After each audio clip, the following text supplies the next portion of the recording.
एकदा एका गावात दोघा भावात जमिनीवरून तंटा झाला व मामला कोर्टात पोहोचला. त्यात एक भाऊ लखपती होता तर दुसरा गरीब होता. त्या दोघांना प्रत्येकी 10 लाख रुपये वाटणीमध्ये आले होते. न्यायाधीशाने एका भावाला विचारले, तुझ्या भावाने 7 वर्षात 10 लाख रुपये कसे काय खर्च केले? श्रीमंत भाऊ म्हणाला, माझा भाऊ प्रत्येक काम नोकराकडून करून घेत असे. कोणतेही काम त्याने केले नाही. नोकरही मनमानी करू लागले. 1 रुपये खर्च येत असेल तर 100 रुपये आल्याचे दाखवत असे. तो अन्नाला महाग झाला. न्यायाधीशांनी विचारले, तुझी श्रीमंती कशी काय टिकून राहिली? तो म्हणाला, माझ्या वडिलांनी देणगी दिली म्हणजे मी परिश्रमच करू नये की काय? संपत्ती मिळाल्यावरही मी परिश्रम करण्याचे सोडले नाही.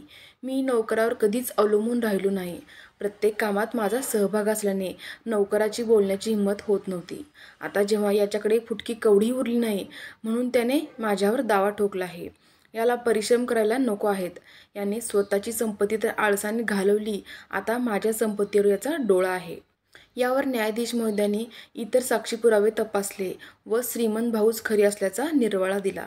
तात्पर्य, मिळालेले धन हे टिकूनच ठेवले पाहिजे.